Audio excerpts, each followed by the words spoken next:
Okay, I'll go ahead and get started by just officially welcoming all of you guys. Sawadee Kap. Welcome to Wat Tung Yu.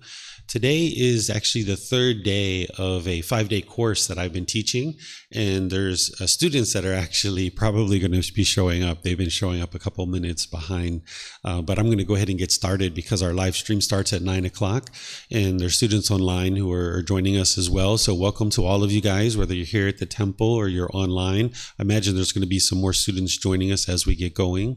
Today, what we're going to do is we're going to start with meditation. I'll guide you guys in a breathing mindfulness meditation session. And then afterwards, there's a talk that I was planning to provide, which is on the 3 poisons: craving, anger, and ignorance. These are the 3 high-level pollutions that the Buddha discovered in the unenlightened mind. And then what you do is you learn those teachings, and then it helps you to understand why your mind is experiencing the unenlightened state. And then you understand the solutions of how to remedy it or transform it. And then that way you can start experiencing the peace and the joy of the enlightened mind starting to shine through more and more. So if you guys would like to join for meditation, you're welcome to. We do this typically in the seated position as we're here in the temple, but there's also lying position, standing position, and walking position as well. In fact, this afternoon, I'm going to be teaching walking meditation. So you're welcome to join for that if you like. And there's even a gong meditation going on this afternoon as well, which we can talk about towards the end of our session this morning. So if you'd like to join for the meditation this morning, you might do this in the seated position. Oftentimes people like to have a cushion under their rear or sitting in a chair. And usually you just have your legs lightly crossed. This keeps the circulation flowing in the lower body. The hands and the arms, you put your right hand over your left with your thumbs together if you'd like to do it the way that the Buddha did it. But there's other options as well, because not everyone's going to find this comfortable. You might decide to put your palms on your thighs or your knees, your palms up. These are all options that you could use in order to have the lower body and hands and arms be completely comfortable and relaxed. The upper body should be erect. This keeps the mind attentive and alert during the meditation. So if you were slouched, the mind would have a tendency to be kind of complacent or lethargic. Whereas if you were real rigid and up, the mind could have a tendency to be overactive or uptight. So you would like the upper body to be erect, which keeps the mind attentive and alert during the meditation so you can actively train the mind. I'm going to ease us into meditation with some chanting. And if you would like to join along in the chants, I have laminated sheets on the table over there, which has the chanting, because the chants are done in the Pali language, which is the original source language of the teachings of the Buddha. And if you'd like to chant along, you're welcome to do that. These aren't rites or rituals or ceremonies or worship. It's not prayer. It really just helps to ease the mind into meditation. These chants are, I suspect, weren't even created by the Buddha. That during his lifetime, he taught teachings, and then about every 2 weeks, his students would come together and do chanting as a way to remember the teachings and commit them to memory. And these particular chants, you can see they're actually paying a lot of respect and a lot of homage to the Buddha. So a Buddha has eliminated any kind of arrogance or ego, so they're not going to go around and teach people to chant things to them that are to respect them and show gratitude. So I suspect his students, either during his life or after his death, might have actually created these as a way of showing respect and gratitude to the Buddha. So I'm going to be chanting these on the way into meditation, and you're welcome to chant along if you like. There's different times that I actually teach students how to do the chanting in the various courses and retreats that I teach, but you're welcome to follow along with the chants. Then after the chanting, I'll be providing some guidance of how to actually meditate while we're actually meditating together. So you'll hear me providing the instruction as we're actually meditating together. Then there'll be a period of time where I won't be providing any guidance. We'll just all be meditating together. Those of you guys here at the temple and those of you guys online, we'll just all be meditating, everyone together. And then after we meditate, then I'll come out of the meditation with some chanting as well to ease us out of the meditation. And then I will start with the topic of today, which is the transforming the 3 poisons: craving, anger, and ignorance. So if you guys would like to make yourself comfortable, you can get as many mats or chairs that you like. Some people like mats, some people like chairs, some people like both mats in a chair. Makes it nice and comfortable for you.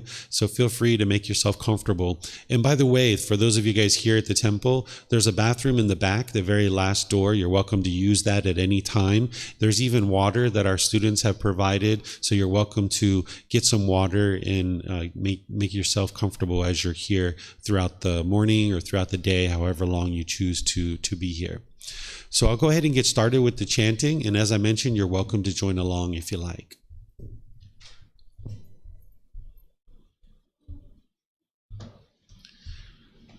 Arahang Samma Sambuddho Mahakawa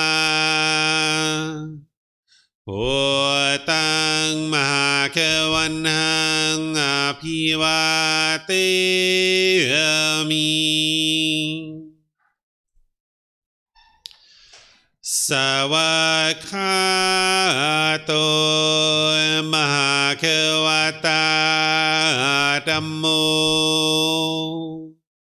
Dhammang Namasami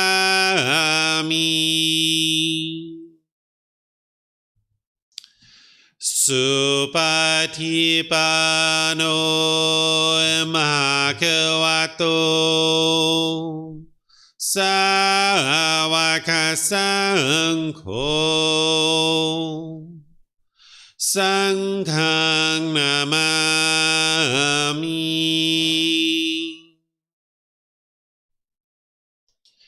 Namo Tassa Bhagavato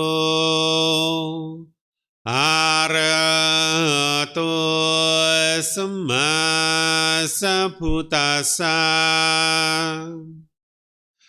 Namo Tassa Bhagavato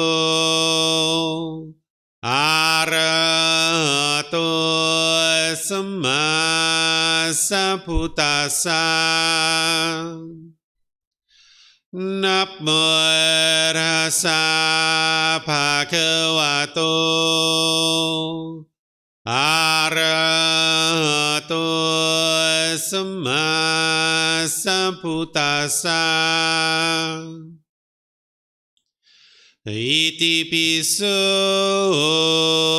Mahakawa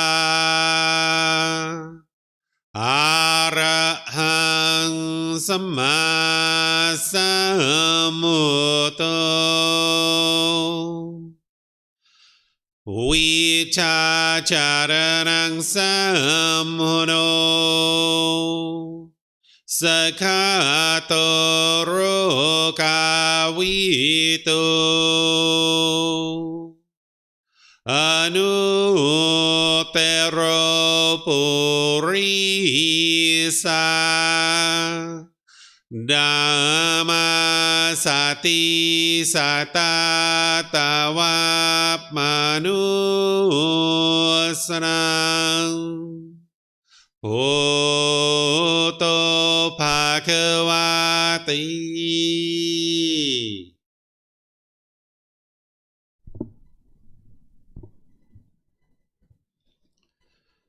Okay, with the lower body and hands and arms comfortable, and the upper body erect, just close the eyes and start breathing in through the nose and out through the nose. Here you're just looking to establish the breath, a nice, natural, steady, consistent breath. Not forced or controlled, just a gradual inhale through the nose, experiencing the full breath. And then when you're ready, exhale out through the nose. Breathing in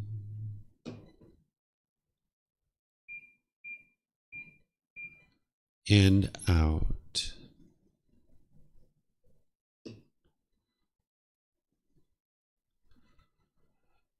Breathing in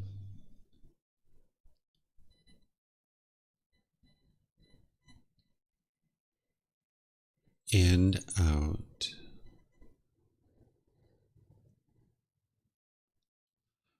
Your breath may not match up with the guidance that I'm providing, and that's okay. This is your practice. I'm just here for guidance.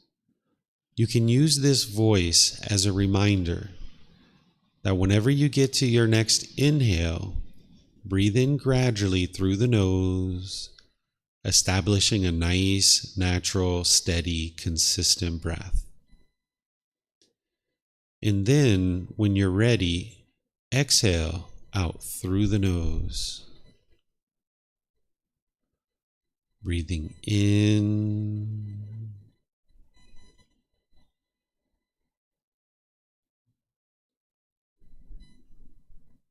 and out.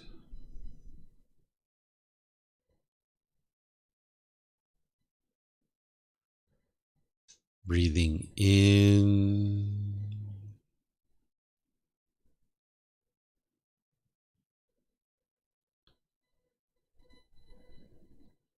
and out.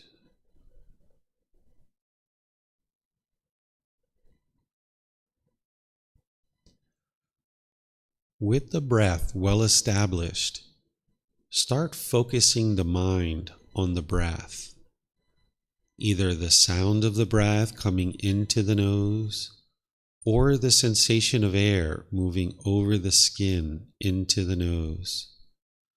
The breath is the present moment. Fixate the mind on the breath, the present moment. Breathing in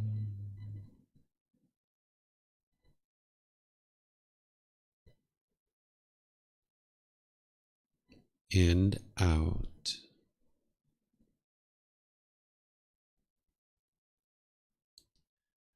Breathing in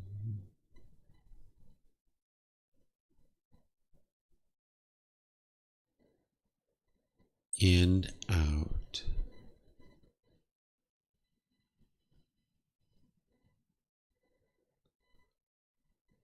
With the mind fixated on the breath, whenever you notice that it moves off the breath, cut that off, let it go, and come back to the breath, the present moment. No need to observe the thought, label it, judge it, analyze it, or even try to figure out where it's coming from. Just wherever you notice that the mind is moved off the breath, cut that off, let it go, and come back to the breath, the present moment. Breathing in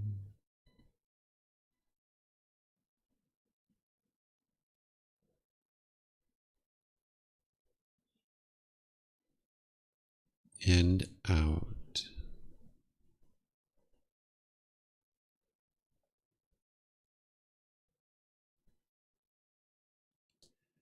Breathing in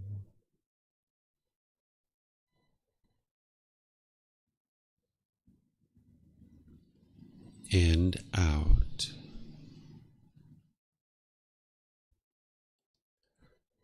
I'm going to be quiet now and let you do this work of focusing on the breath, cutting off and letting go anytime the mind moves off the breath. You have nowhere to go. There's nothing to do. No one needs you right now.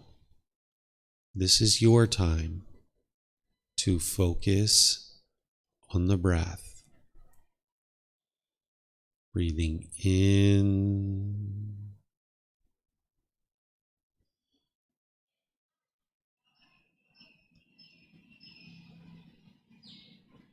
and out.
อะระหังสัมมาสัมพุทโธมหาเขวา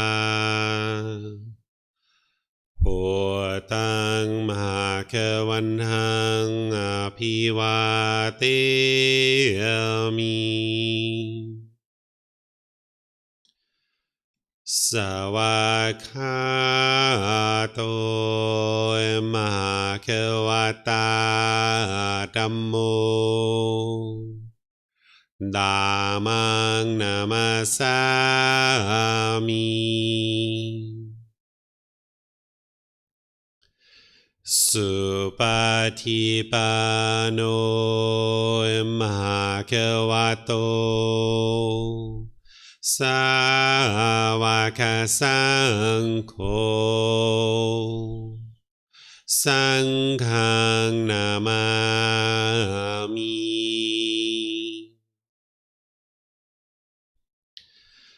นะโมตัสสะภะคะวะโตอะระหะโตสัมมาสัมพุทธัสสะ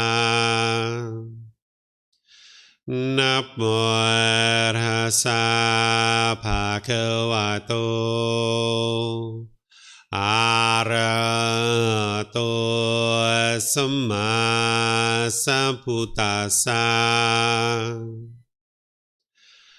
นะโมตัสสะภะคะวะโตอะระหะโตสัมมาสัมพุทธัสสะอิติปิโสมหาเขวาอะระหังสัมมาสัมพุทโธวิชาจารณังสัมมุโนสกขาโตโรกาวิโตอนุเตโรปุริสาธัมมาสติสัตตาตวะมนุสนังพุทโธภะคะวะติ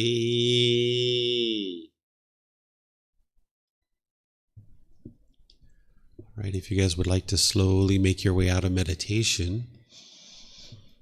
I'll just once again welcome all of you guys, including those of you guys that joined us since we started meditating. Welcome to all of you guys. Those of you here at the temple and those online, welcome to our class today.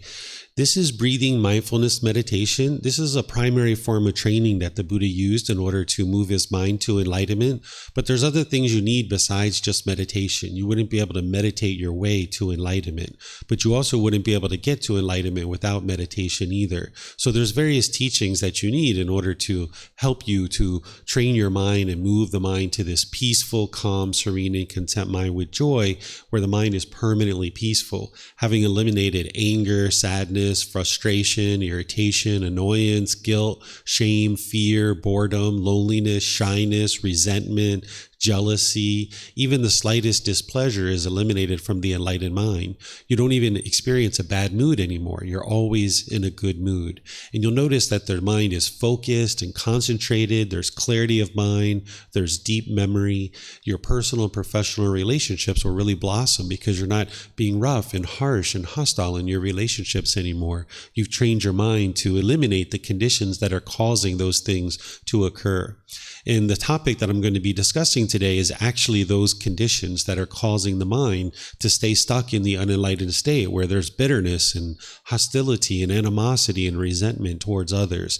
And oftentimes this motivates unskillful conduct, like our intentions, speech, and actions in the unenlightened state become bitter and harsh when the mind is polluted with craving, anger, and ignorance. So these three poisons that I'm going to be sharing with you are three individual pollutions that the Buddha discovered discovered in the mind that is causing it to experience the unenlightened mind. And by eradicating them, that's what produces the enlightened mind.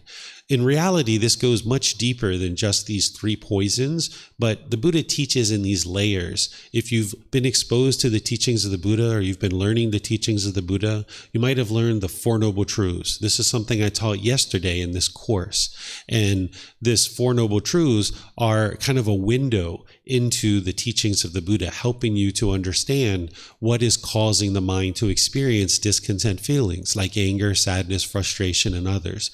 But then you go deeper into the teachings. From the 4 Noble Truths, you start learning something called the Eightfold Path, which is the core central teaching of the Buddha that will take you on this journey to experiencing the enlightened mental state.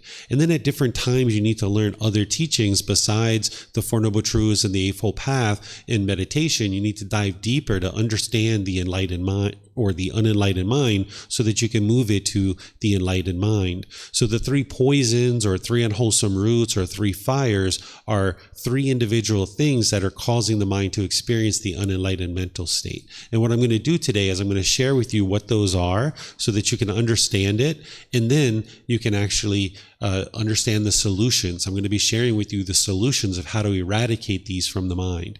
When you're learning the teachings of the Buddha, it's important that you don't believe anything that you hear, anything that I share, anything that I write in books, anything that anybody tells you about the teachings of the Buddha. You never believe his teachings. You learn them, you reflect on them to independently verify them, and then you practice them. What this leads to is wisdom, that you can cultivate wisdom in your mind of what's true and what's false. Whereas if you believe something, you don't know whether it's true or false. You're just believing it. And if you just believe, and hope something good happens when you die, well, when you die, it's kind of too late to hope something good's going to happen. Instead, by learning, reflecting, and practicing, transforming your mind now in this life, you can actually see the results now in this life, that your mind's becoming more peaceful and more joyful. So the teachings of the Buddha aren't believe, and hope something good happens when you die. It's learn now, reflect now to independently verify his teachings, practice now, training the mind, and then see the results now in this life, that you know situations where you were once angry and frustrated, as you train in these teachings, those same situations can occur and your mind's peaceful and joyful. You don't get irritated or annoyed or upset or any of these other discontent feelings that are experienced in the unenlightened mind. So I'm going to help you to understand what these 3 poisons are. And as we go, you're welcome to ask any and all questions, whether you're here at the temple or you're online. If you're here at the temple and you'd like to ask questions, I would like to just request if you could use the microphones that are in the white bowl there, because then the people online will be able to hear your question. There's a little switch on the front. You just turn it on, and then they'll be able to hear you with your question here at the temple. And then for those of you guys online, if you would like to ask questions as we go, you can put those into Facebook, YouTube, or Zoom, and I'll see your question. And then if you're in Zoom, you can electronically raise your hand and ask any questions or follow-up questions directly. So let me just click a few things here so the folks online can see our visual aids that we're using here at the temple.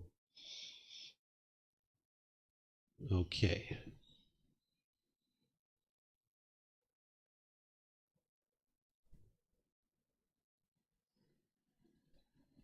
Okay, Max, I see you say that you're going to be looking at Facebook and YouTube for any questions and feeding those in. I appreciate that. Thank you for that assistance.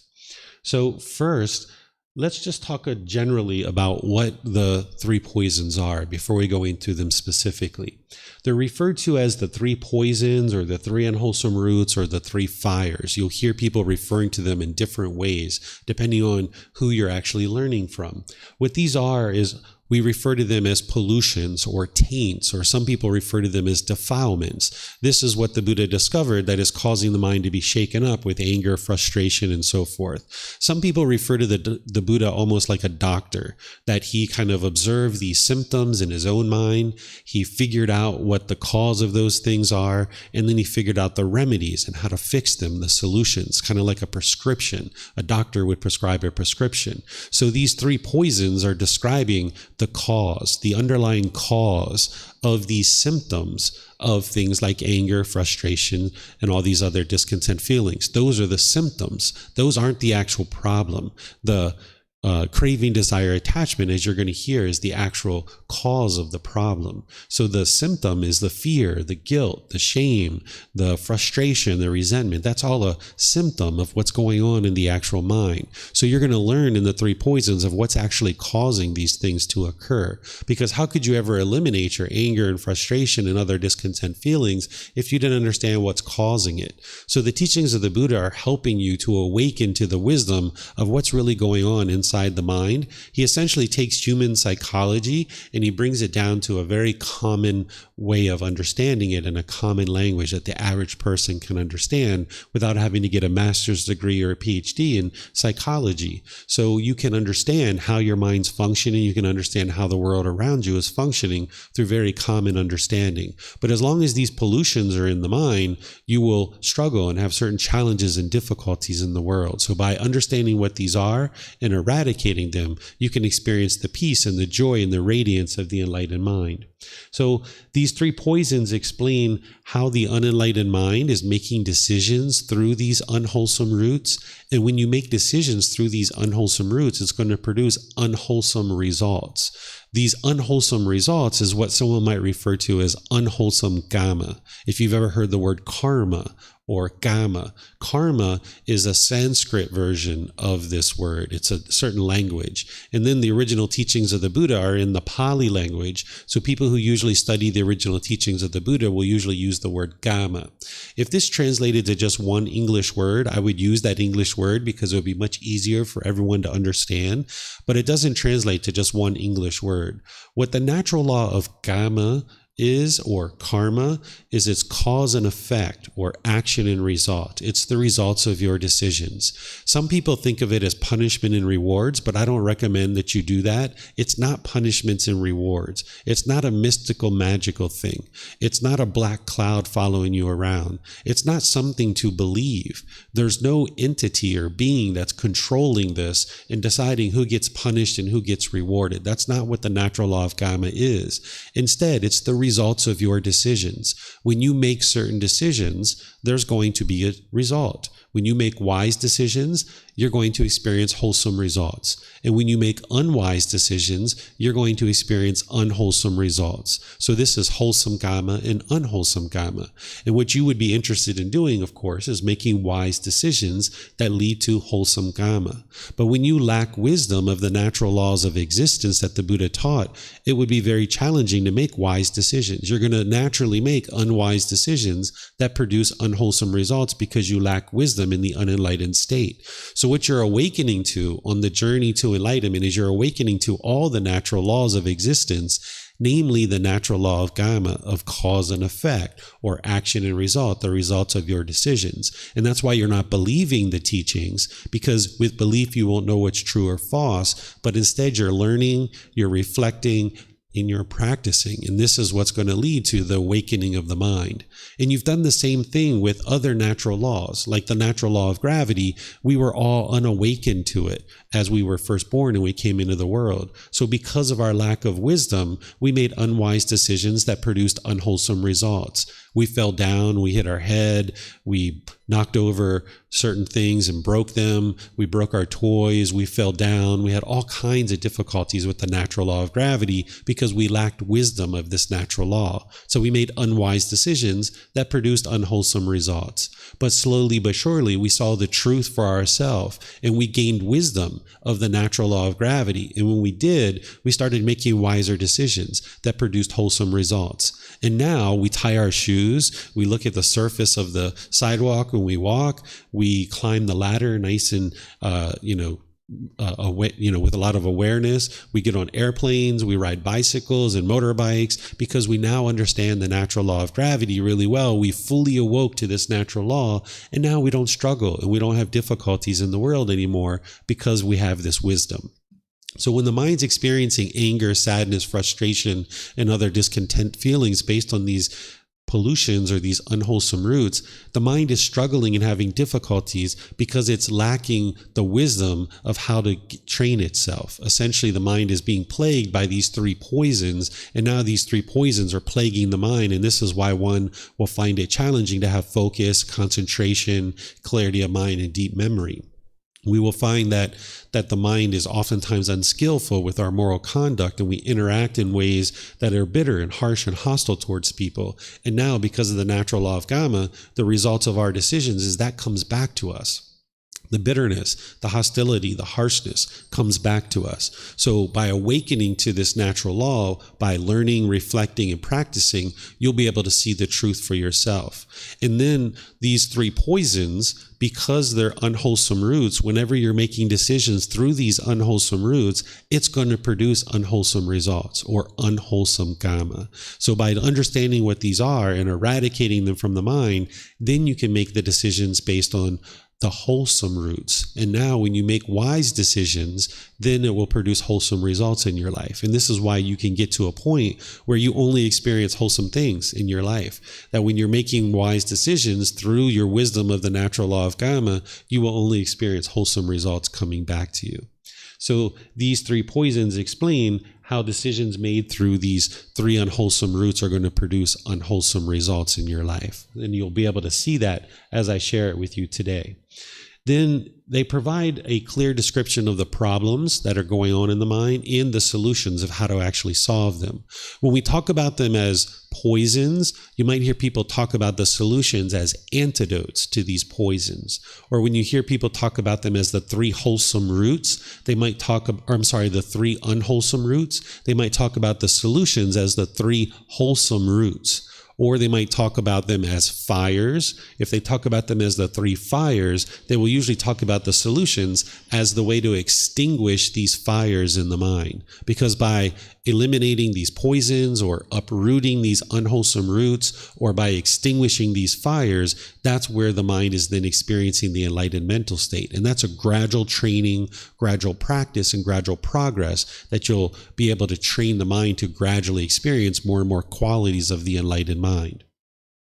So as I mentioned, these antidotes are often referred to as the three wholesome roots. But it's the 10 fetters, which are the detailed description of what's really going on in the unenlightened mind. So while the Buddha teaches in these layers, where you learn the Four Noble Truths first, then you start moving into the three poisons or the three unwholesome roots or the three fires. From there, you go even deeper and you understand what's called the 10 fetters. A fetter is like a shackle and a chain and a ball that keeps a prisoner trapped. This fetter is like an obstruction that keeps a prisoner trapped in a certain place. So the 10 fetters are the 10 pollutions that are keeping the mind trapped in the unenlightened state. And when you understand what those are and you eradicate them, this is where the mind is experiencing more and more qualities of the enlightened mind, and they gradually start being experienced more and more in the mind. So what I'm going to do to help you guys understand this is I'm going to explain to you these three poisons at a high level, what each of them are, and then we're going to go one by one, and I'm going to explain it to you in more detail and actually give you the solution to each one. But let me give you the big picture view of what these three poisons are, so that then as we go one by one, you'll understand them a lot better. So these three poisons, oftentimes referred to as craving, anger, and ignorance. This is the way that I use to refer to them. Some people use the terms greed, hatred, and delusion. You might even hear desire, ill will, or confusion. This is explaining what's going on in the mind. So this craving, what this is, or this desire or attachment or wants or expectations, this is the mind longing and yearning for the objects of its affection, thinking that something external is going to provide some kind of lasting satisfaction. So the mind will chase and chase and chase. Maybe you chase more money, or you chase a bigger house, or you chase a boyfriend or a girlfriend, or some new item. And the mind thinks that if I can just get this thing, everything in my life will be perfect. It's like the next new shiny object waiting around the corner is going to provide some kind of lasting satisfaction. So the mind will chase it and chase it and chase it. And if you get it, you'll get pleasant feelings. These are conditional feelings. The mind will experience happiness, excitement, elation, thrill, exhilaration, euphoria. But those happy feelings, those pleasant feelings are only temporary. They arise, they change, and they fade away because they're based on some condition. Like if you really wanted it to be sunny outside so you could go hiking, and you woke up in the morning and you saw it was sunny outside, you get really excited and really happy because you can go hiking today. But then that sun is impermanent. It's going to change. So maybe you go take a shower and when you come out, it's raining. And now when it's raining, because that condition has changed, your feeling of happiness or excitement changes too. Now you're frustrated or angry or irritated because it's no longer sunny. So if the mind continues to have craving, it will continue to base its inner feelings on some impermanent condition, like the sun, or how much money you have in your bank account, or whether you have a boyfriend or girlfriend or something like this. And as long as you're basing your inner feelings on something, that thing is not permanent. So that means your feeling of happiness is not permanent. Your mind's going to go up and down and up and down. Because if you chase after something with craving, desire, attachment, and you get it, you're going to get happy for a period of time. But then ultimately, when those conditions change, your mind's going to end up in the painful feelings. Or if you're chasing after something with craving, desire, attachment, and you don't get what you want, then you'll experience painful feelings like anger, sadness, frustration, irritation, annoyance, guilt, shame, fear, stress, anxiety, things of this nature. So the cravings are what's causing the mind to experience the discontent feelings. Essentially, the unenlightened mind is going up and down at different times, with some periods of peacefulness and joy here or there, but it's only a matter of time before you become irritated or annoyed or frustrated or some other discontent feeling. So this is the first poison of craving, desire, attachment, also referred to as wants or expectations, the longing, the yearning, the chasing after things. Then the second poison is called anger, or some people refer to it as hatred or ill will. And there's lesser versions of this too, like frustration or irritation or annoyance or agitation. We tend to talk about it in the extreme because it's easier for you to understand in the extreme than the kind of the subtleties. But understand that there's a whole spectrum. There's a whole spectrum of cravings. There's a whole spectrum of anger, hatred, and ill will too. Like I said, there's these lighter versions, even dislike. If you just dislike somebody, this is coming from that same poison of anger, hatred, ill will. What this is where the mind associates its painful feelings with maybe a person or a situation, and then the mind will have this bitterness and this hostility or this aggression that will arise in the mind. And then typically what will happen is the mind will associate those painful feelings with something external, like a person or a situation, and then you'll push that person out of your life, thinking that that's going to solve the problem. This is aversion, where you falsely believe, you mistakenly understand, you have the misunderstanding that these painful feelings are being caused by this person, and the mind thinks if I push this person out of my life, then it'll solve the problem.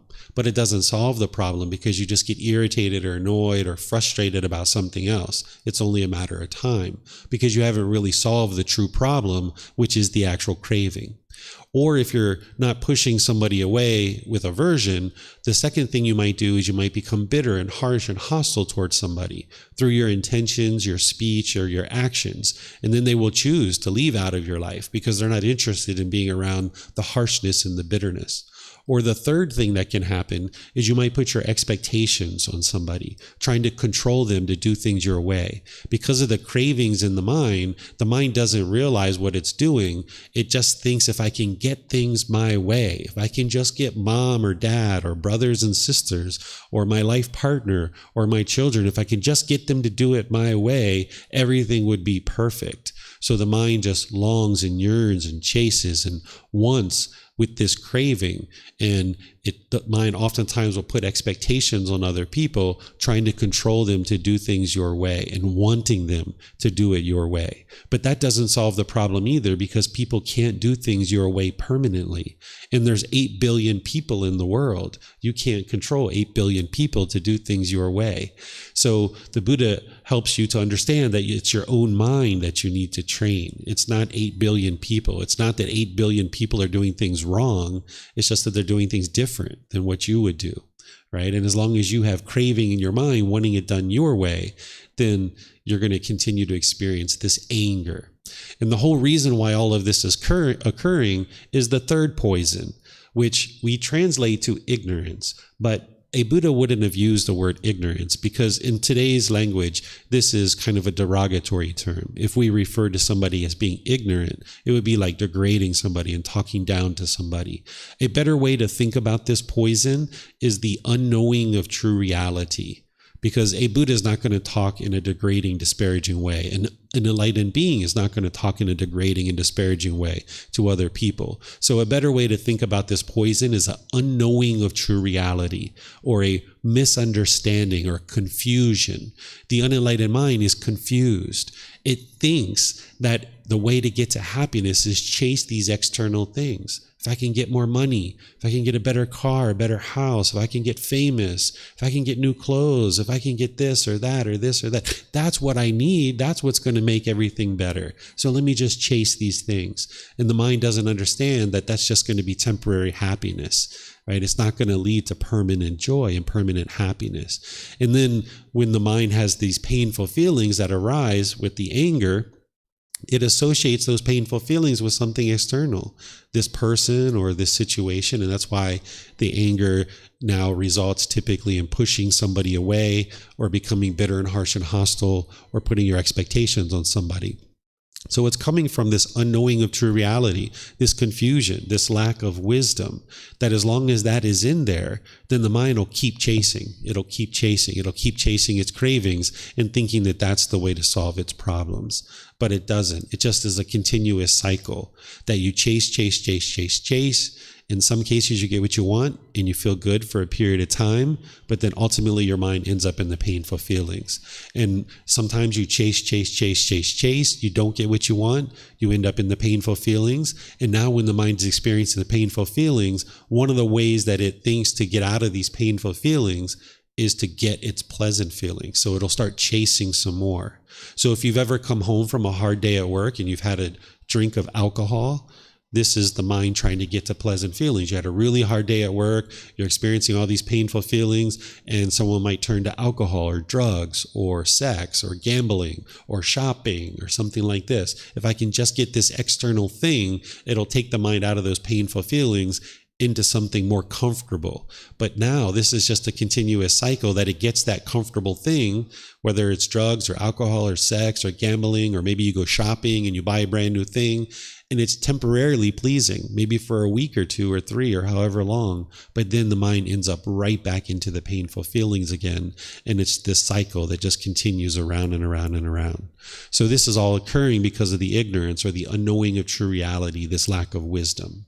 So now I'm going to share with you each one of these individually in more detail, and then explain to you the solutions of how to fix them. Worthwhile. I wanted this job. I really dedicated my time to getting this job. I worked really hard. I submitted my resume. I made all the phone calls. I went our time. Maybe it goes out of business. You get laid off. You lose your job, and now you're sad and you're frustrated and you're angry because you based your inner feeling on the fact that you had this job. And oftentimes these things are separated so far apart from each other, you don't even realize what you're craving. You don't even realize that it was craving.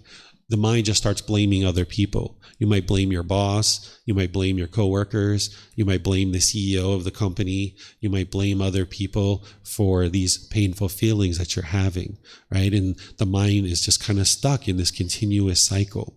So what a Buddha is doing is a Buddha is awakening to these natural laws and helping you to understand what the mind's doing, so that then you can see the truth for yourself of what's actually truly transpiring. And then he provides you the solutions of how to fix it.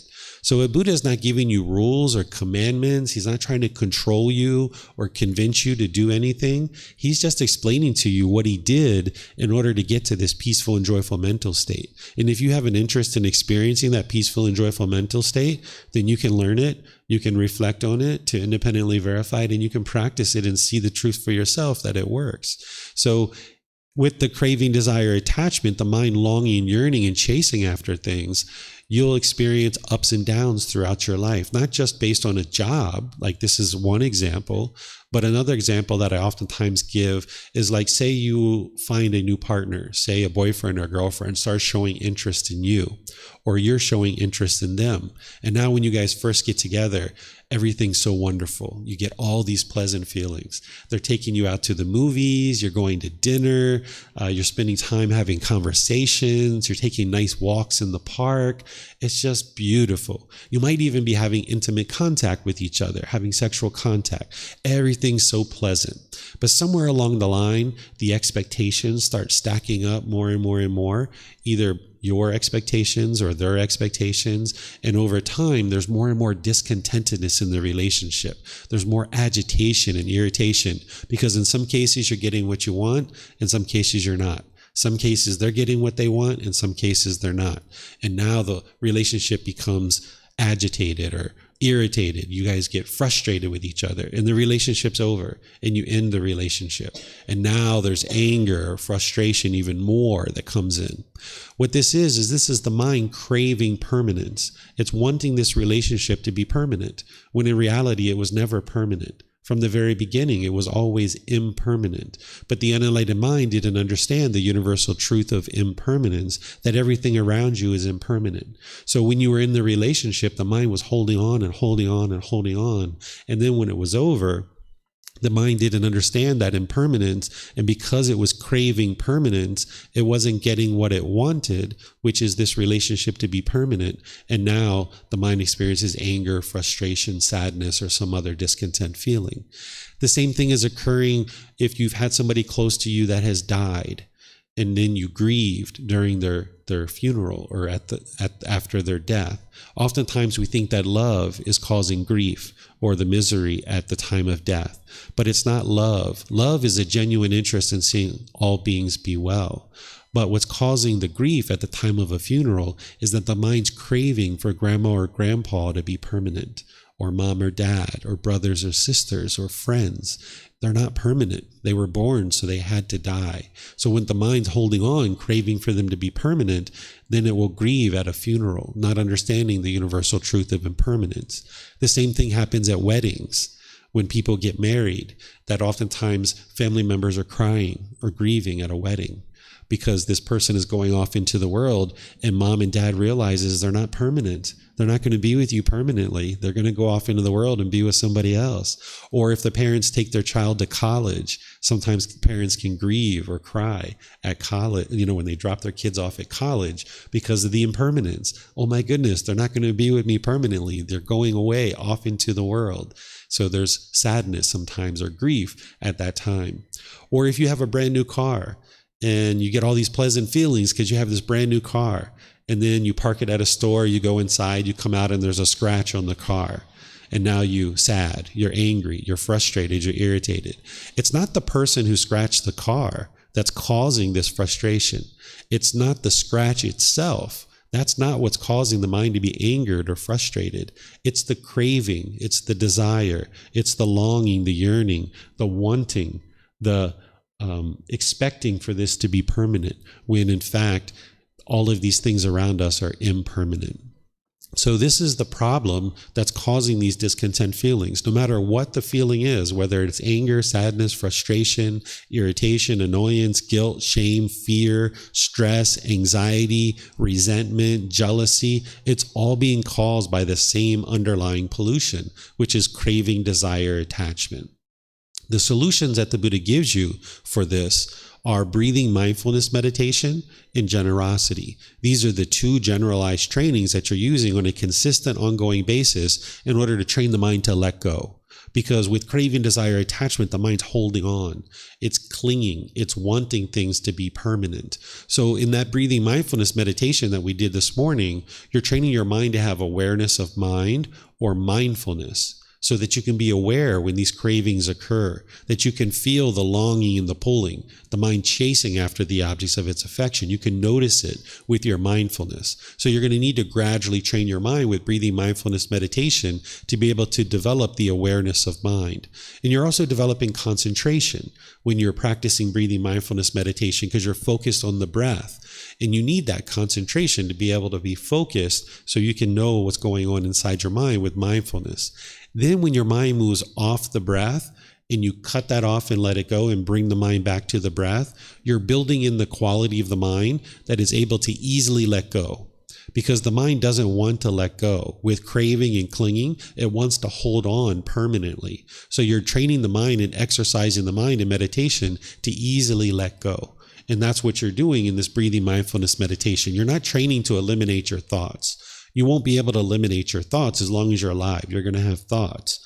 But you can quiet the mind. You can still the mind. You can get these longer and longer periods of quietness during meditation, but there's ultimately going to be a thought, even when the mind is enlightened. So what you're developing is that mindfulness or awareness of mind, the concentration, and the ability to easily let go. So that now in daily life, when you're walking through the mall and you feel your mind longing and yearning and pulling towards something, maybe you're like, oh, a new pair of shoes. Yes, I want those new pair of shoes. That's going to be perfect. Yes.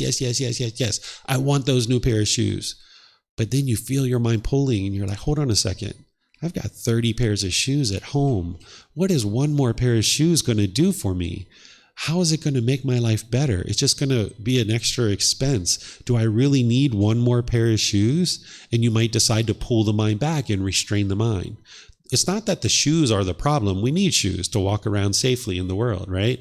It's that the mind thinks that these shoes are going to provide some kind of lasting satisfaction. So if you allow the mind to chase after it and then acquire it, then maybe it's going to be happy for a week or two. But then when these shoes start getting old or torn or get a little dirt on them, you'll get frustrated and agitated. Or if you go into the store and they don't have your size, you might get agitated or irritated because they don't have your size, right? Now you got to go look to another store, right? You might be agitated with this. So the shoes aren't the problem, because you need shoes. It's the longing, the yearning, it's the chasing after it, thinking it's going to provide some kind of lasting satisfaction. So if you're training your mind in breathing mindfulness meditation, you'll be able to see when it's doing that. Not only with a pair of shoes, but with anything in your life. If you notice your mind's longing, yearning, and chasing, you can pull it back and you can restrain it. Then the second thing the Buddha shares with you to help you to train your mind to let go is generosity.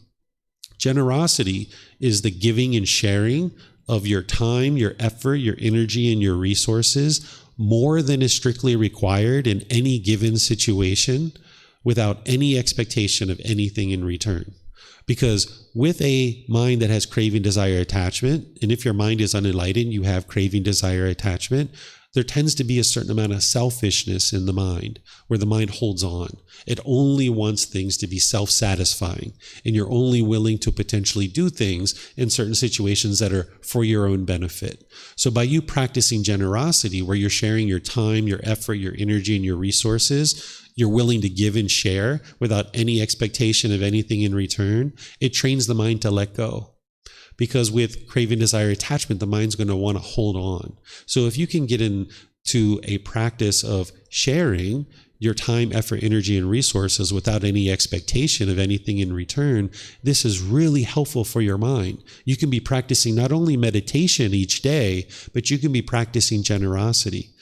You can be practicing generosity. You're walking into a store and you're opening the door for yourself. You notice there's someone behind you. Maybe you hold the door for them too.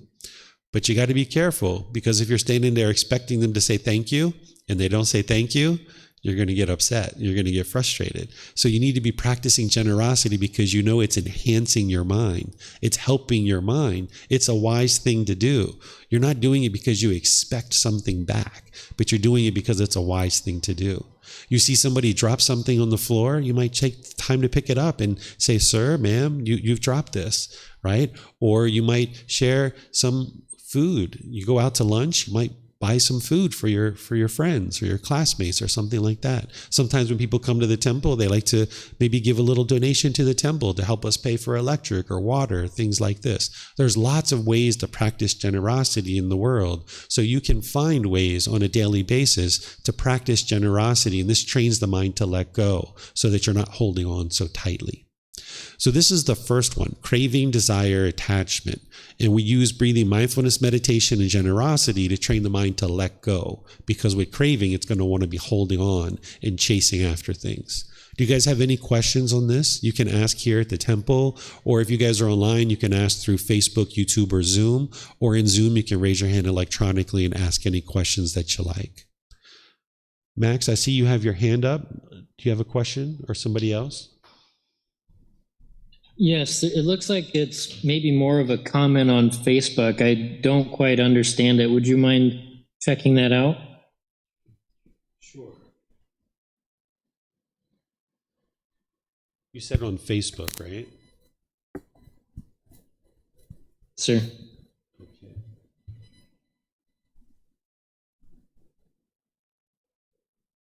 Yeah, this is more of a comment. It's best that we just introduce questions into the class. Sometimes people get online and they try to teach me. So that's what it looks like this person's trying to do, is trying to teach me something. If you're here to learn, you're welcome to learn. I'm not sure if it's a sir or a ma'am. Looks like a gentleman. Sir, if you would like to learn, you're welcome to learn and ask questions. That will help you to be able to develop your practice. Thank you, Max. Okay. Yes, ma'am. So you talked about whenever you gave an example that if we are having a hard day, we tend to move towards coping mechanisms like good food, drink, or watching series or scrolling social media. And then it will end up in, sometimes it gives pleasant feelings and sometimes it doesn't, because it can also give unpleasant feelings as well. So what shall we do during that time that let that uncomfortable feeling be there without going to any coping mechanisms? And because it's hard to let it go sometimes, to cut it off. So what can be done? Sure. So say you come home from a hard day at work. And by the way, by the time the mind gets to enlightenment, there's no such thing as a hard day at work. This is something that the mind experiences in the unenlightened state, because when there's craving, you'll go to work and you're craving, wanting certain things to happen. And in some situations, you'll get what you want. In some situations, you don't. And you'll come home and you'll feel depleted and you'll feel exhausted because you've been chasing. You've been carrying around this burden of craving all day long. So you can get to the end of your workday and you can feel exhausted and depleted. Or it could be a hard day at work because you experienced a certain amount of painful feelings because you didn't get everything you wanted while you were at work. So by the time you ultimately get to enlightenment, there won't be a good day and a bad day. It'll just be every day is a good day when you're enlightened, right? This is one of the benefits of getting to that mental state. But in the process, as you're transitioning and you're training your mind and you're building up your practice, you're going to have a bad day occasionally, right? You're going to have these situations because your mind's not fully transformed and you've got these poisons in the mind. So if you come home and you notice that your mind, you're experiencing painful feelings at any point, not even just when you come home, but at any point, you can turn to meditation, the breathing mindfulness meditation, because that's going to train the mind to let go. It doesn't mean that it's going to immediately let go as soon as you meditate, because your mind has to build up and accumulate a certain amount of benefits that it's able to internally cut things off and let them go. And meditation will help to wear that away and help you to be able to do that. But it's not like a magical pill that you take it and then 20 minutes minutes later, your headache's gone, right? This isn't even headache medicine. Not every time you take headache medicine, the headache goes away. Sometimes it's still there, right? So meditation is the same way, is that you would like to build up more and more of the quality on a consistent, ongoing basis with meditation and generosity to gradually wear away this craving, desire, attachment. But when you're experiencing painful feelings in the moment, you can be doing breathing mindfulness meditation, which will help to ease the craving out of the mind. You can also practice a redirection, where you redirect the mind, which oftentimes is very helpful. So what you can do is you can go on like walks in a park, or you can go spend time with a friend and have a conversation, or you can go do something else, or go for a bike ride. Some people like to do yoga or things like this. There's other things like this that you can do, that it doesn't necessarily need to be a craving. It can be a craving that you're doing those things, but you can redirect your mind towards something wholesome, rather than just sit at home, sit on the sofa and dwell in those unpleasant feelings, those painful feelings. Instead, you redirect the mind and you take it in another direction. And this can be really helpful to be able to do that. And as long as you're making wise decisions, those examples that I gave, like alcohol, drugs, gambling, things like this, these are all going to produce unwholesome results because they're unwise decisions. But some of these things that we have, like social media, or maybe watching a little bit of YouTube, or trying to think of some other things. Oftentimes people associate these things as being bad, right? But there's no harm in social media. It's not the social media, it's the craving for the social media that is the challenge and the problem. Like right now, I'm live streaming on social media, so there could be someone on social media learning the teachings of the Buddha and using it in a beneficial way. So it's all about how you use it. It's not the object itself. So we can choose to read a book. We can choose to look on social media if we'd like to do that, and we can learn how to do that without craving, desire, attachment. So these things can help to redirect the mind. So you can use breathing mindfulness meditation, you can use redirection to cut off the cravings, and then over time, you'll build more and more of the quality to be able to internally cut it off, that you'll be able to see it more readily, and you'll be able to cut it off easier and easier. But that takes time. It takes multiple years to build up your practice. This is oftentimes I share that one of the biggest myths of the Buddha's life is that people think he meditated under a tree and instantly got to enlightenment. But this isn't true. If you read his teachings, he talks about this gradual training, gradual practice, and gradual progress. He even says very clearly, he says it wasn't instantaneous that he got to enlightenment. It's a gradual wearing away. It took him 6 years to get to enlightenment. So it's going to take you some time to build up and accumulate the benefits and results of the meditation, of the generosity, and then be able to redirect the mind in certain situations. And these are some of the ways you can redirect the mind. And you probably have your own unique ways to potentially move the mind in a more positive direction rather than just dwell in those painful feelings. Okay. And what if I do something like going out for a walk or a bike ride and buy a little thing for me, but then I seek pleasant feelings in that. Mm-hmm. So I redirected my mind, but now I'm having pleasant feelings because of some other thing. Right. So one of the ways that I think about it is it's like a trash heap. And as an unenlightened being, we're standing on top of a trash heap, and there's all this craving, right?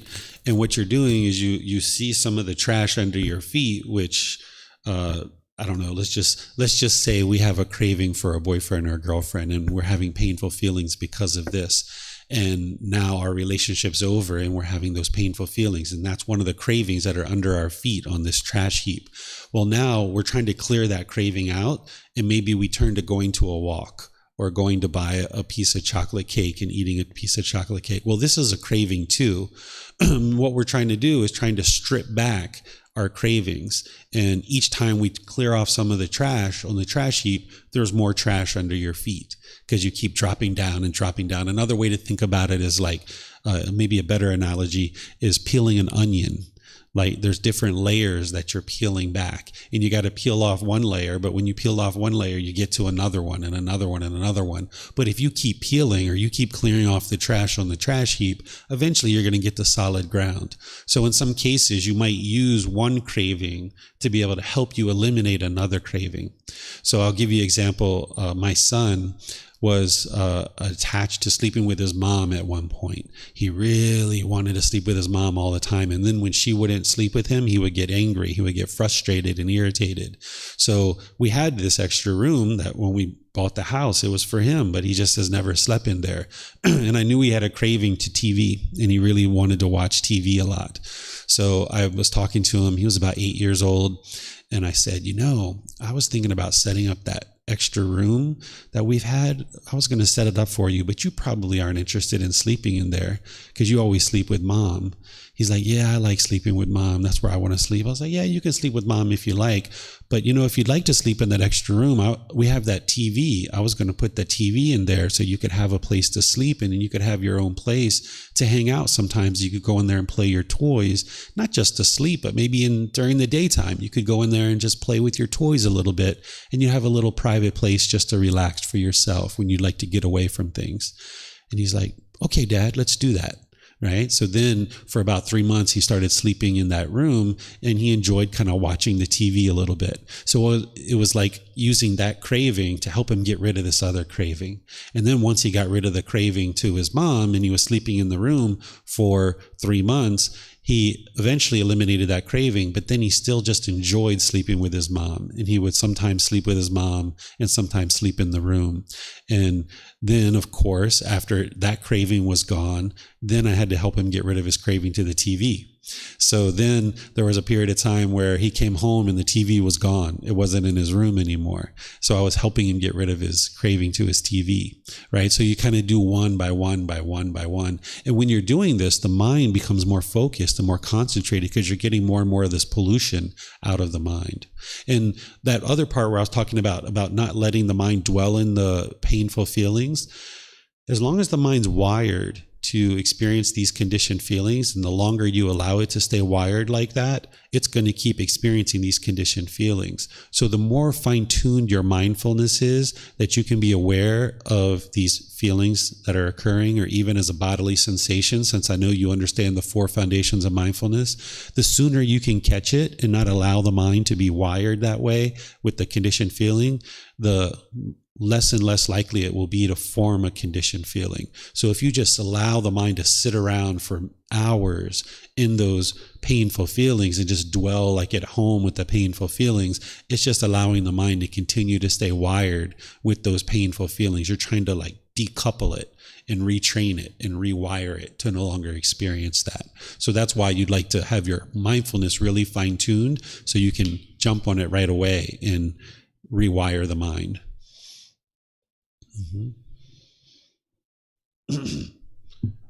Looks like there's a hand on Zoom here.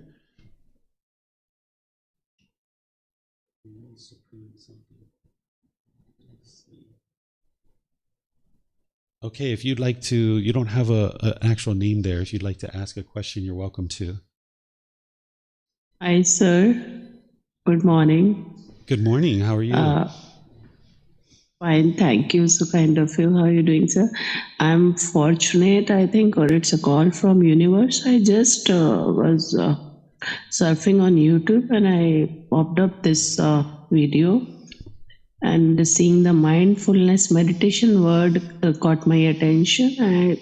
Somehow I thought, okay, let's see, it's live if there is some link, and I found it also, fortunately. And here I am, very new, very first time attending something like this.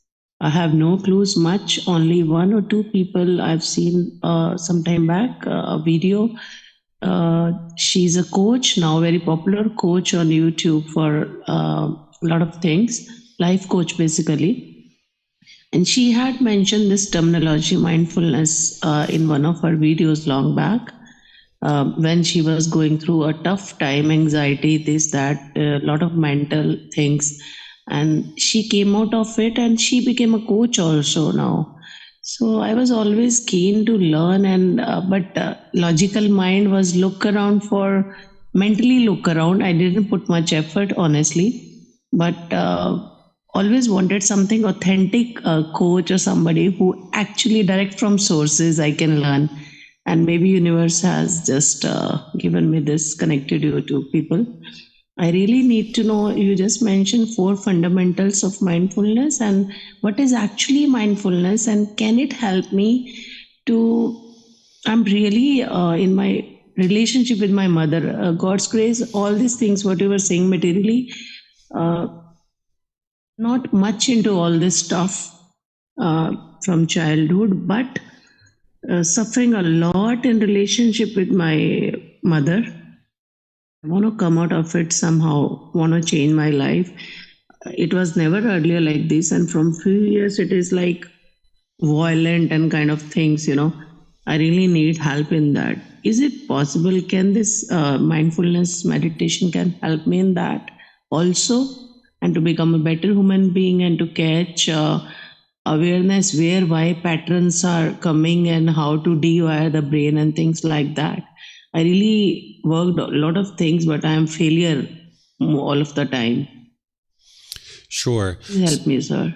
Sure. So breathing mindfulness meditation is one particular tool or technique that you're using in order to train the mind to develop certain wholesome qualities that you're going to need in order to train the mind on the path to enlightenment. There's an entire path to enlightenment that the Buddha shares, with breathing mindfulness meditation being one aspect of that. So you're going to need more than just meditation, but oftentimes people will start with something like meditation. So yes, breathing mindfulness meditation will transform your mind, it'll transform your life, but you're going to need more than just meditation by itself.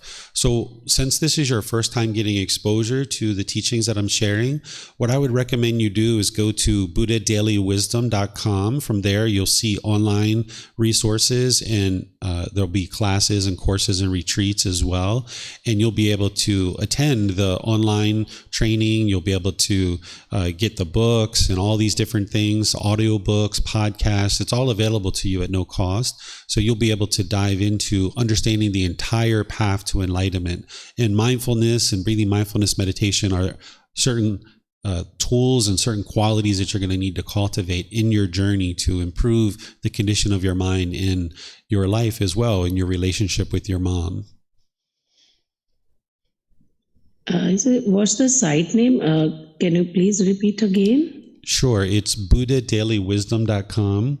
I have a feeling Max is going to put the link into the comment section. He normally does that when he hears me talking about links. So he'll probably put it in there for you.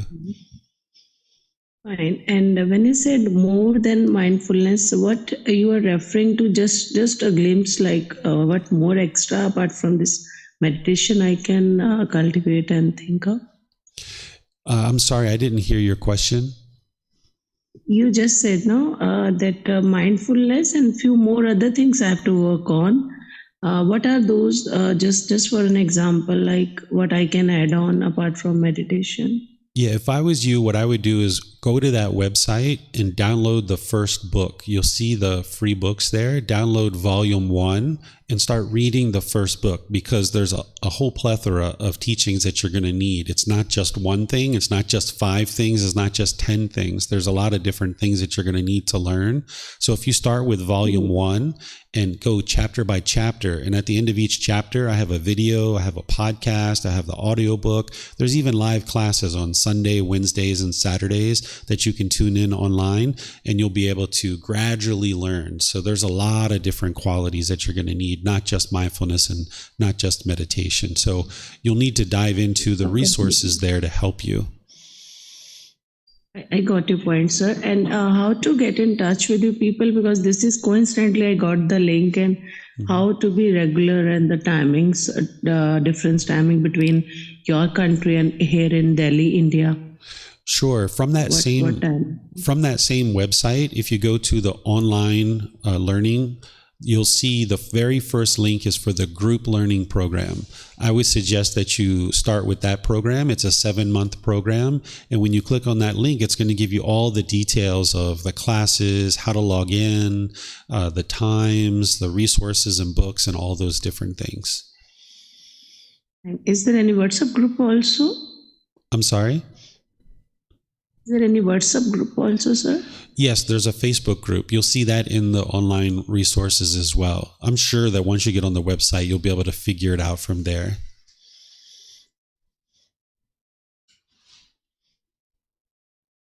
Max, looks like you have your hand up. Yeah, I missed which. I can post that link. What was you were looking for a YouTube video? If you could just post the website. She was looking for the website. From there, she'll be able to launch into all the different things that she'd like. Sure. Thank you so much, Max. Okay, so I'm going to move into the next poison. Here, this is the anger, the hatred, the ill will. Because remember, the cravings, the longing, the yearning, if the mind's chasing after the objects of its affection and it gets what it wants, it's going to get those pleasant feelings. But after those pleasant feelings fade away, the mind will oftentimes end up back into the painful feelings. Or if the mind's chasing with craving and it doesn't get what it wants, it's going to end up in the painful feelings like the anger, hatred, ill will, the bitterness, hostility, the frustration, irritation, annoyance. This is the second poison. And when this arises, what the mind's going to typically be interested to do is push away. This is called aversion, where the mind's falsely believing, mistakenly understanding, having the misperception or the misunderstanding that these painful feelings that you're experiencing is caused by something external. And the mind thinks the way to solve it is to push it away. So you'll tend to push people away, or you'll push the situation away, or you'll become bitter and harsh and hostile through your intentions, your speech, and your actions. And then the person might choose to leave out of your life, or you might put your expectations on somebody, trying to get them to control, to do things your way. And this is all coming from the anger, the hatred, the ill will. And as long as the mind is doing this, it's functioning unskillfully. So with craving, if somebody does something you want, you feel great. You feel wonderful. Mom or dad or brothers or sisters are doing things your way, or friends or coworkers. Maybe your children, your life partner, they're doing things your way. So you get happy. But then because of impermanence, it's not possible for people to permanently do things your way. So what will end up happening is sometimes they will do things the way you don't want them to do it. And now you'll get angry. You'll get frustrated. You'll go down this well-worn path, which the grass is worn out, the bushes are pushed back, the branches have all been clipped off. It's this well-worn path that the unenlightened mind feels very comfortable to go down, where it becomes bitter and harsh and hostile, resentful, frustrated, irritated, annoyed. But you know where that path leads. It leads to broken relationships. That's where that path leads. And what you're trying to do on the path to enlightenment is, now when you're starting to understand this problem and you start to understand the solutions, is you're trying to forge this new path. You're trying to go down this new path of loving kindness. These are the solutions that the Buddha gives you in order to train the mind to eliminate the anger, hatred, ill will. Because loving kindness is the exact opposite of the anger, hatred, ill will. Loving kindness is active goodwill for all beings, the genuine interest in seeing all beings be well. So you got to get out your machete and you got to cut through the bushes and the branches and create this new path. And it's going to be a challenge. It's a little bit of a struggle to forge a new path. But over time, as you go down this path more and more, this old path gets overgrown. The grass comes back, the bushes come back, the stickers come back, and your mind won't go down that path anymore because you know where that leads, and it's been overgrown. And now you've got this new path that you've created, that the mind can just easily go down this new path because you've created this new path. And the way that you create this new path is with loving kindness meditation and practicing loving kindness in daily life. This is essentially rewiring the mind to no longer go down the anger, hatred, bitterness, hostility, but go down this other path. So there's a meditation technique called loving kindness meditation, where you're actively training the mind to have this genuine interest in seeing all beings be well. It's active goodwill. You're essentially using this meditation to essentially fill up your gas tank. So fill up the mind with loving kindness, so it's permeating with loving kindness. And now you go out into the world and you practice through your intentions, your speech, and your actions to be loving and kind. And the Buddha explains how to do this through the Eightfold Path. The Eightfold Path is the core central teaching, where the Buddha is providing you guidance on the natural law of karma, of helping you see how to develop your intentions, how to develop your speech, how to develop your actions in a way that would be harmless, so that you can make wise decisions that produce wholesome results. So the meditation of loving kindness is going to help you to be able to accomplish that. And then you can go out into the world and practice being loving and kind. And now you'll see your mind and your life will transform. Because it's actually really hard to go around the world with anger and bitterness in your mind. It's a lot easier, particularly once you train, to be kind and polite and friendly with people. What we tend to do is when people are angry and bitter and harsh with us, in the unenlightened state, we'll be angry and bitter and harsh right back. But you'd like to transform this, because as long as you keep putting anger and bitterness and harshness out, that's what's going to come back to you. So you need to take out this anger. You need to get rid of this pollution. You need to transform the mind and apply the antidote, or apply the wholesome root, or you need to extinguish this fire of anger. And what extinguishes it is loving kindness. When someone comes at you with anger, if you go at them with anger, it doesn't extinguish the anger. You just got a lot more anger. You've just built up the fire. But if somebody comes at you with anger and you bring in the loving kindness, you can extinguish this anger. So you got to extinguish it in your own mind first. And then as you extinguish it in your own mind, you'll be able to then practice it in daily life. When I was growing up, my mom and I had a very challenging relationship. There was a lot of resentment I had in my mind from my mom all growing up through my childhood, even my early adulthood. But there was a period of time where I just got tired of being angry at her all the time and being resentful. And I started training with the loving kindness meditation. And then as I started talking with her, where in the past, when she would be bitter and harsh and hostile with me, I would be bitter and harsh and hostile back. I started doing something different. Because I was training my mind with loving kindness, and my intention, speech, and actions could then be more loving and kind.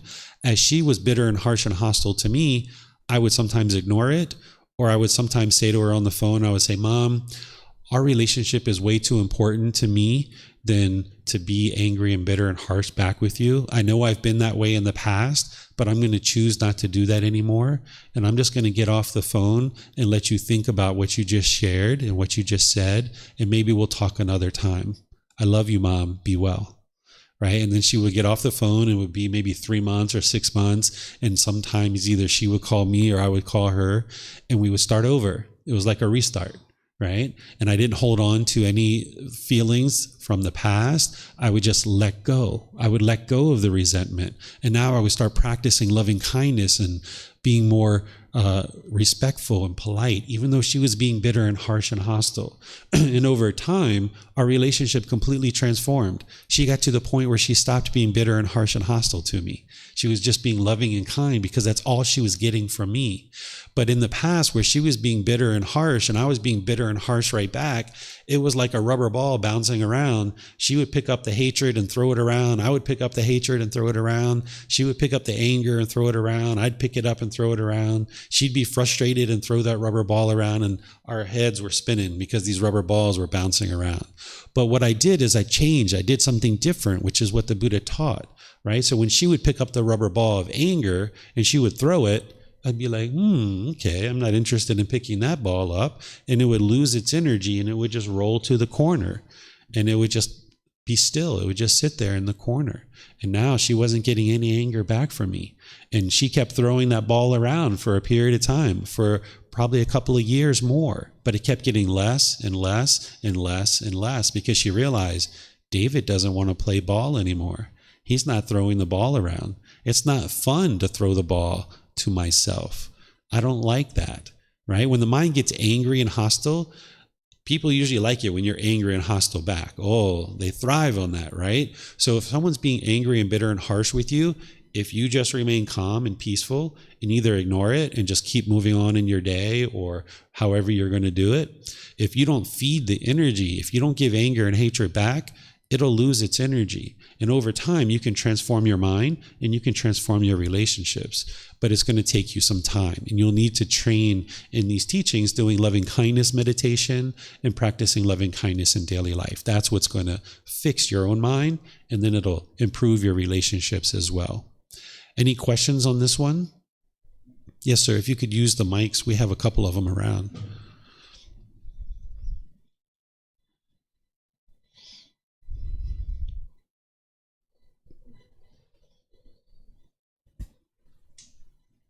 if there's, there you go. Yeah. How do you practice exactly loving kindness meditation? Yeah, so this one's done very different than the one we did this morning. So what we usually do is we still ease into the meditation with chanting, and we do a little bit of breathing mindfulness meditation, maybe like 5 minutes or 10 minutes, just to kind of get the breath established, get the mind focusing on the breath, things like this. Then after that, the way loving kindness meditation works is you do affirmations in the mind, where you do these rings. So you start out with I, and you say, may I be peaceful. And you say this in the mind on the out breath. And then you say, may I be safe on the out breath. And then may I be well. May I be free of all discontentedness and the suffering it causes. Because you got to have loving kindness for yourself. Oftentimes there's negative self-talk in your own mind, and you would like to eradicate that. That's one of the other things I had really badly when I first started, was a lot of negative self-talk. So you can eradicate that with this loving kindness meditation. So you start with I.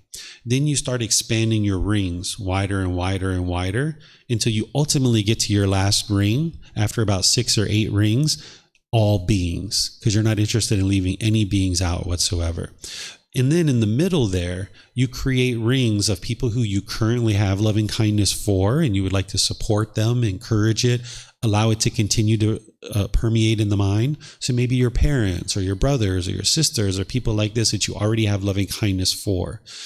Then you'd like to move to maybe like a ring or two of people that you're more neutral about. Maybe like a neighbor, a coworker. You don't hate them, but you don't necessarily have loving kindness for them either. Because you'd like to kind of bubble it up with maybe mom or dad, and then it kind of spills over into this group. Then ultimately, you'd like to get to 1 or 2 rings of people that you do have hatred for, that you do have anger for, and you're trying to wear that away.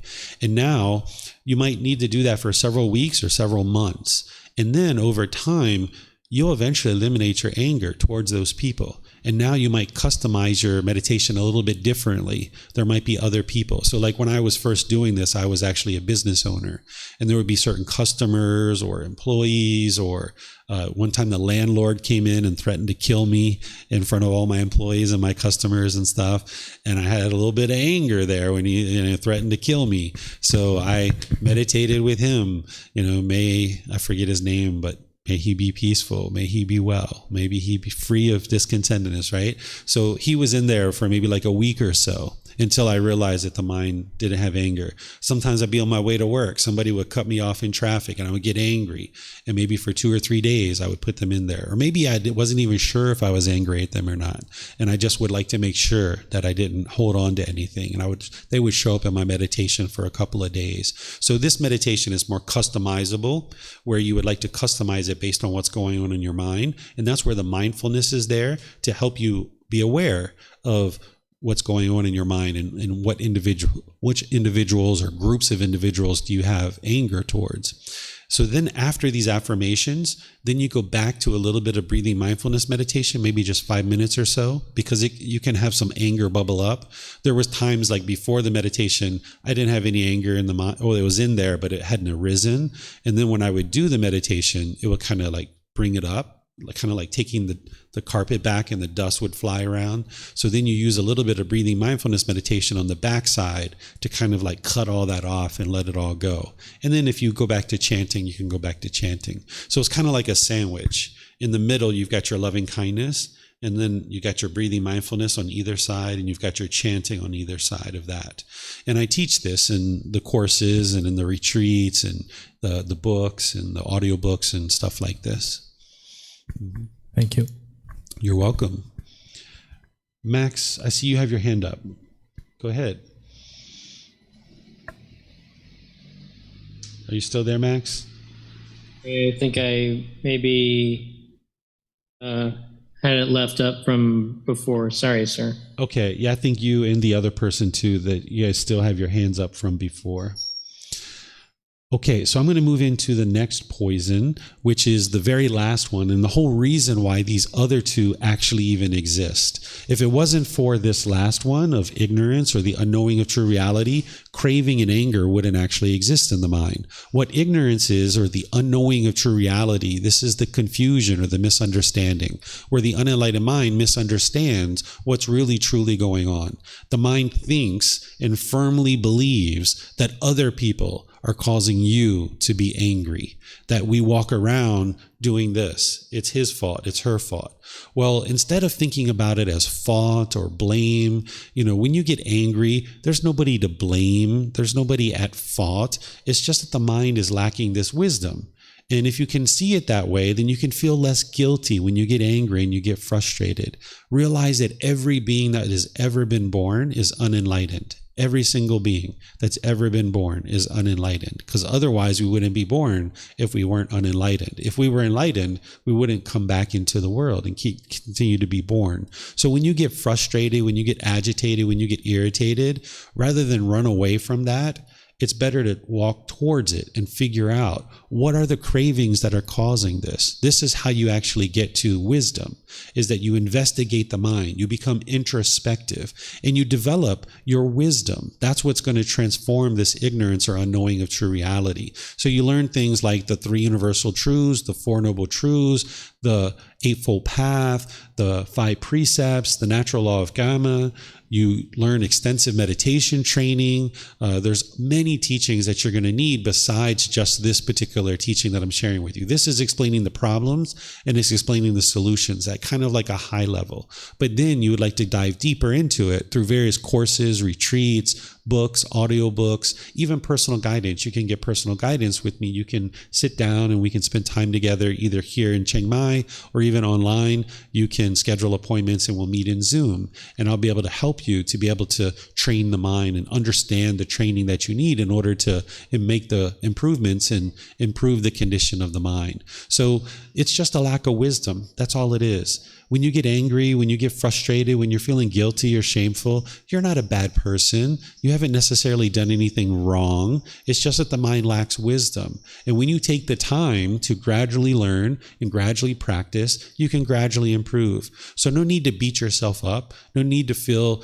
that you've done anything wrong necessarily. Just dedicate yourself to continue to learn. And as you're learning, you're going to experience frustration. You're going to talk in unwise ways to your children or to your life partner or to your parents. It's going to happen because your mind is not fully transformed. But when it happens, rather than looking to blame other people, look at your own mind and figure out what your cravings, desires, attachments are. And if you can't figure it out, that's where you reach out to a teacher and I will help you. Because just like you need to develop the skill and ability to meditate, you need to develop the ability to identify your own cravings, desires, attachments. So sometimes it takes 2, 3, 4, 5, 6 incidences where students come and talk and get help to be able to identify their cravings so that they can then see it for themselves. So I'm here to help you guys to develop this wisdom.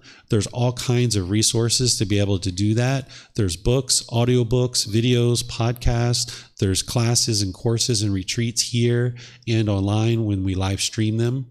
This wisdom that you're looking to cultivate, yes, there's a certain intellectual part of that you need to learn intellectually.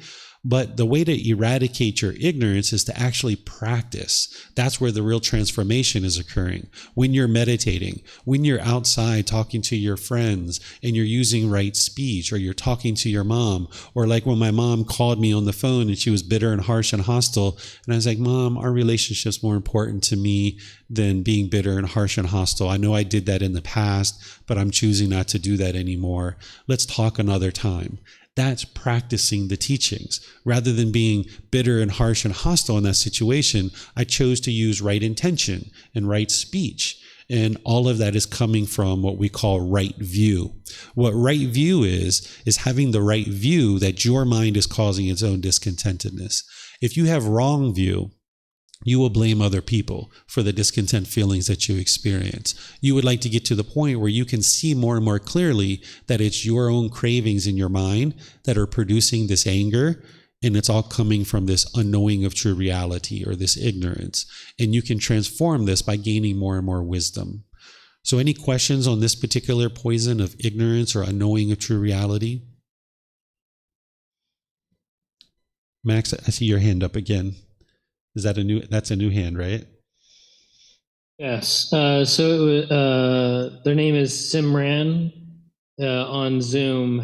Would like to ask a question or possibly multiple questions. Oh, okay, sure.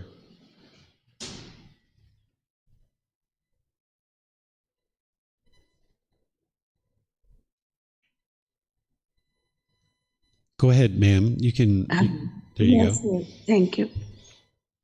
Just while listening to, I really appreciate you focused on that point only, and it's interesting. I'll revisit the video again to make sure I get the points clearly.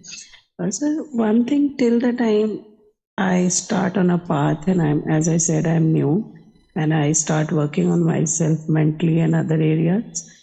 Till the time, give me some tips so that when the pattern comes, how to immediately change the mind or direction, or so just to be out of that situation mentally, or before reacting, how to hold and put a speed breaker uh, rather than immediately responding or reacting as I do often, in her case. And that is impacting a lot of other relations also. And because energy is spoiled, right? The aura is spoiled. So definitely it will capture other things also. It's infectious, whether positive or negative. So just guide me on that so that if any situation arises like this in a daytime, it happens. So how immediately what I can do immediately, instantly, that point of time, so that temporarily I can work on that situation also while doing meditation and other things. Yeah, there's nothing you can do immediately to fix the challenges. These three poisons, they've been in there for this lifetime, your entire lifetime, and they were in there in previous lives as well. So it's going to take gradual training, gradual practice, and gradual progress to transform the mind. But in a situation where you're noticing anger arising, the worst thing you could do is allow that to come out through your intentions, your speech, or your actions. So rather than reacting in situations, you would like to respond. And sometimes the response is to walk away or to ignore the situation. If you're noticing anger coming up, the last thing you're interested in doing is allowing your intention, speech, and actions to be polluted with that. And because now when you put that out into the world, it's just going to come back to you. So if you talked harsh and aggressive and hostile to your children or your life partner or something like this, it's just going to come back to you and damage your relationships. So you're going to need a full understanding of the path to be able to understand how to gradually train the mind and gradually work towards not reacting, but learning how to respond. And that's more than what I can really share with you right here in the couple of minutes we have left. So that's why I would like to just encourage you to go to the website, get the resources there. You can even schedule a personal guidance session from the website. You'll be able to see a link where you can schedule a session, and then you and I can talk one-on-one, because it seems like that's what you really need is some personal guidance to really get started and moving forward on the path. Is really looking for that. Universe is just supporting me. Thank you, thanks a lot. It's manifested by, I think, universe itself. Thank you, sir. So kind of you. Yeah, really, you're welcome. So kind of you. Yeah, so if you go to the website, I think Max posted it there in the comment section. You can click on the website link, buddhadailywisdom.com, and from there you'll get all the resources. You can even schedule a personal guidance session, and then I'll be able to help you one-on-one. Sure. Thank you very much, sir. And just one quick question. You know what the fear is holding me inside from 2-3 years?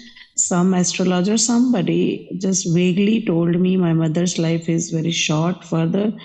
And that thing is giving me, which I realize in 1-2 days now, I was not aware of this, why I am so in much hasty and, impatient and all. Although relation is spoiled, but I really want to do it somehow fast, because that phobia, that fear got stuck into me. If she vacates her body before this relationship is healed, that will be a biggest loss for me. Sorry. Yeah. That's is another thing which is parallelly, going around with this. Yeah, let's talk about this privately. Go ahead and schedule an appointment if you like. And, Sure. everything's available for you at no cost, because then I can understand more what you're sharing. Because here we've got these big speakers and it's a little bit echoey and I can't necessarily hear you as clearly as if we're talking one-on-one. So I'd like to be able to sit down and really understand what you're facing and then be able to provide you the guidance you need to really help you. Thank you, sir. Thank you, sir. Thanks. You're Thanks. welcome. Thank you, sir. I understood. All right. Well, I'm just going to end our class today by just giving you a little bit of a summary of what we just talked about, which is the 3 unwholesome roots or the 3 fires or these 3 poisons. This is craving, anger, and ignorance, or the unknowing of true reality. And some people refer to it as greed, hatred, and delusion, or desire, ill will, and confusion. These are the pollutions or the poisons or the unwholesome roots that are in each unenlightened mind. And you're working to eliminate these with the things that I shared today, which are really targeting the individual tools. But it's really the Eightfold Path that's truly going to give you the full entire plan of how to eliminate these from the mind. So these can all be eradicated and eliminated. They're not permanent. They can be eliminated from the mind through training of the mind. And the things that I shared today are kind of targeting and showing you exactly what's eliminating each individual poison. But there's the Eightfold Path, which is the comprehensive plan and the comprehensive approach that you're going to need to learn in order to fully eradicate these 3 poisons. And then what you ultimately build up is the antidotes or the wholesome roots, which are generosity, loving kindness, and wisdom. Because when you make decisions through generosity, loving kindness, and wisdom, it's going to produce wholesome results for you, because these are wholesome qualities that are in the mind. So by training your mind to eradicate these unwholesome roots and making decisions through the wholesome roots, that's what's going to fully transform the mind and get to the point where you're making only wise decisions that are producing wholesome results. So if you're experiencing any agitation or frustration or irritation for any reason whatsoever, that's just because the mind has these pollutions to some degree, and you would like to eradicate them. And there's specific ways for you to be able to do that. And it just takes gradual training, gradual practice, and gradual progress. And if you haven't been exposed to the wisdom of how to do that, that's why the mind is still experiencing those things. So by you arising the wisdom, not believing the teachings, but learning, reflecting, and practicing, and applying these techniques that the Buddha taught, this is where you'll actually see the real true results in your life. And as you guys need help, you're welcome to attend these classes, courses, and retreats here at the temple or online. You can get all the learning resources and everything's available to you. I'm going to take a little break here to give you guys a chance to stretch and relax and spend time with each other. If you'd like to continue to learn, I'm going to continue to teach after our break. The next topic that I'm going to be discussing is the 5 precepts. These are 5 important decisions that you can make. They're very impactful. And if you make these decisions in a wise way, they will produce wholesome results. But if you make them in an unwise way, they're going to produce unwholesome results. So some people teach the 5 precepts and they might call them rules or commandments or things like this, but that's not the way the Buddha taught. These 5 precepts, they're guidance to help you understand how to eradicate these pollutions. So even the 5 precepts are actually guiding you to eliminate these 3 poisons. So I'm going to share the original words of the Buddha with you on the 5 precepts. If you heard that the Buddha taught no killing, no stealing, no sexual misconduct, no lying, no intoxicants, he actually didn't teach that. That's not his words. That sounds like a bunch of rules. That sounds like black and white. You're going to see the original words of the Buddha. His words are much more illuminating, where he'll explain to you the natural law of karma, of cause and effect, and why it's important to practice these teachings. You'll be able to see it in his actual teachings. So you're going to see much more illuminating language than no killing, no stealing, no sexual misconduct, no lying, and no intoxicants. So I'm going to be teaching that up until lunch. Then we're going to take about an hour and a half lunch. And then when we come back from lunch, I'm going to be teaching you walking meditation. I realize some of you guys might have just been here for the morning and this was enough, and I might not see you after the break, and that's completely fine. Enjoy the rest of your day. But if you would like to come back after the break, these are the things that I'm going to be teaching. And for those of you guys who are attending online, this is where I usually turn off the live stream. I teach these same teachings that I'm sharing here in other courses and retreats that I do live stream, but I usually turn this off here. So those of you guys at home, those of you guys here, Have a very lovely and wonderful rest of your day. And if you'd like to come back after break, I'll see you then. So thank you so much for your questions and your time and dedication to learn. We'll see you in a future course and maybe even after break. So have a lovely rest of your day. Sawadee-ka.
Thank you again for watching. Enjoy your meditation. Look forward to seeing you online and answering any questions that you might have. Thank you so much.